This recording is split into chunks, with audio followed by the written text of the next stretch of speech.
Hello दोस्तों, स्वागत है आपका हमारे चैनल में। चलिए जानते हैं गुप्त काल के कुछ एमसीक्यू क्वेश्चंस। तो जो पहला क्वेश्चन है आपका वो है, गुप्त वंश के किस शासक ने सर्वप्रथम महाधिराज की उपाधि धारण की? महाराजाधिराज की धारण जो उपाधि थी वो की थी आपके चंद्रगुप्त प्रथम ने। चलिए देखते हैं नेक्स्ट क्वेश्चन। जो आपका नेक्स्ट क्वेश्चन है वो है, गुप्त वंश के संस्थापक कौन थे? तो गुप्त वंश के जो संस्थापक थे वो श्रीगुप्त थे। या तो इन्होंने इसकी जो स्थापना थी वो सामंत के रूप में की होगी या राजा के रूप में, लेकिन इसका कोई प्रमाण नहीं है कि इन्होंने किस रूप में इसकी स्थापना की थी। तो चलिए देखते हैं आगे क्वेश्चंस। नेक्स्ट क्वेश्चन है, गुप्त शासकों की सहकारी दरबारी भाषा थी। तो जो सहकारी दरबारी भाषा थी वो गुप्त काल में जो गुप्त शासकों की थी वो थी संस्कृत। चलिए देखते हैं नेक्स्ट क्वेश्चन। कवि कालिदास किसके राजकवि थे? तो जो कवि कालिदास हैं वो चंद्रगुप्त द्वितीय, जिसे हम विक्रम आदित्य के नाम से भी जानते हैं, के राजकवि थे। तो चलिए देखते हैं नेक्स्ट क्वेश्चन। उत्तर गुप्त युग में विश्वविद्यालय प्रसिद्ध हुआ वह था। उत्तर गुप्त मतलब गुप्त काल के बाद जो नया युग आया था, जो जिसमें नए वंश आए होंगे, तो उसमें जो विश्वविद्यालय था तो वो कौन था? तो जो वो था वह था आपका नालंदा विश्वविद्यालय। तो जो ये नालंदा विश्वविद्यालय थे ये भी तक्षशिला के समान था, यानी कि यहाँ पे भी कई प्रकार की शिक्षाएं दी जाती थी और कई दूर दूर से देश के यहाँ पे पढ़ने के लिए यहाँ पे आते थे। तो चलिए देखते हैं आगे के नेक्स्ट क्वेश्चन। नेक्स्ट क्वेश्चन है, एरन अभिलेख का संबंध किस शासक से है? तो जो एरन अभिलेख का संबंध है वो है आपका भानुगुप्त। नेक्स्ट क्वेश्चन है आपका, फाहियान किसके शासनकाल में भारत आया था? तो जो फाहियान था वो चंद्रगुप्त द्वितीय के शासनकाल में भारत आया था।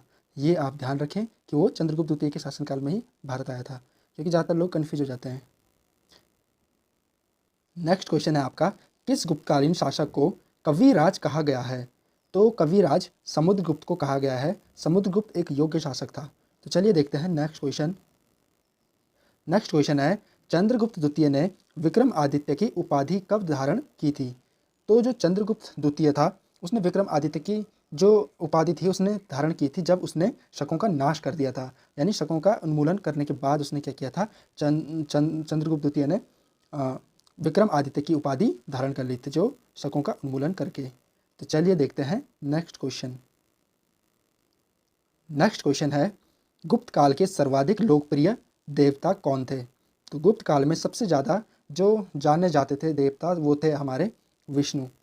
चलिए देखते हैं नेक्स्ट क्वेश्चन। नेक्स्ट क्वेश्चन है, महरौली जो दिल्ली में स्थित लौह स्तंभ का निर्माण किस सदी में हुआ था? तो लौह स्तंभ का निर्माण चतुर्थ सदी में हुआ था।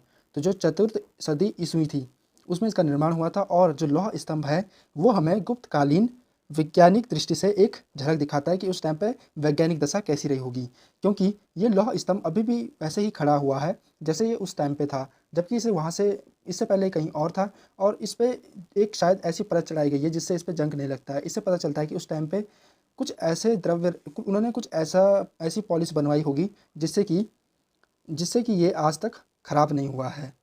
तो चलिए देखते हैं नेक्स्ट क्वेश्चन। नेक्स्ट क्वेश्चन है, धन्वंतरी थे। तो धन्वंतरी जो थे वो थे चंद्रगुप्त विक्रम आदित्य के दरबार के नवरत्न में से एक प्रसिद्ध चिकित्सक थे। तो जो ये थे ये हो जाएगा आपका बी। चलिए देखते हैं नेक्स्ट क्वेश्चन। अजंता की गुफाओं में किन गुफाओं का निर्माण गुप्त काल में हुआ है? तो जो गुप्त काल में अजंता में गुफाएं हैं तो उनका जो निर्माण हुआ है वो है आपकी 16, 17 और 19वीं गुफा। चलिए देखते हैं नेक्स्ट क्वेश्चन।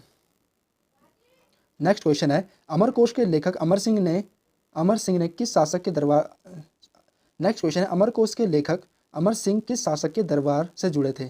तो इसका सही जवाब हो जाएगा चंद्रगुप्त द्वितीय के। नेक्स्ट क्वेश्चन है, सारनाथ के धम्मेक स्तूप का निर्माण किस काल में हुआ था? तो इसका जो निर्माण हुआ था ये गुप्त काल में हुआ था। नेक्स्ट क्वेश्चन है, कुमार संभव महाकाव्य, जो कुमार संभव महाकाव्य है किस कवि ने लिखा है? तो ये हमारे प्रसिद्ध कवि कालिदास ने लिखा था। नेक्स्ट क्वेश्चन है, सोने के सर्वाधिक सिक्के किस काल में जारी हुए थे? तो जो सोने के सिक्के थे वो गुप्त काल में सबसे ज़्यादा प्रचलित हुए थे और जारी भी हुए थे। तो और इसमें कई प्रकार के सिक्के जारी हुए थे, जैसे राजा रानी के सिक्के हो गए, और भी बहुत सारे सिक्के थे जो जारी हुए थे। तो चलिए देखते हैं नेक्स्ट क्वेश्चन। निम्नलिखित में से किस गुप्त शासक ने अपने सिक्कों पर अपने को वीणा बजाते हुए आकृति में अंकित करवाया? तो इसका सही उत्तर हो जाएगा समुद्रगुप्त। समुद्रगुप्त को संगीत का बहुत अधिक शौक था और वो वीणा बहुत ही ज़्यादा बजाते थे। इन्होंने जो सिक्के जारी किया था उसमें एक तरफ तो खुद को वीणा बजाते हुए तथा दूसरी तरफ जो उनका अश्वमेघ यज्ञ का घोड़ा था उसकी आकृति को उसमें अंकित करवाया था। तो चलिए देखते हैं इस क्वेश्चन का अंतिम जो क्वेश्चन है इसका जवाब आप हमें कमेंट बॉक्स में दें। इसका नेक्स्ट और लास्ट क्वेश्चन है, तांबे का सिक्का जारी करने वाला पहला गुप्त शासक कौन था? तो दोस्तों इसका जवाब आप कमेंट बॉक्स में दें और मिलते हैं नई नेक्स्ट वीडियो में। तब तक के लिए धन्यवाद। अगर आपको वीडियो पसंद आए तो लाइक सब्सक्राइब जरूर करें। धन्यवाद।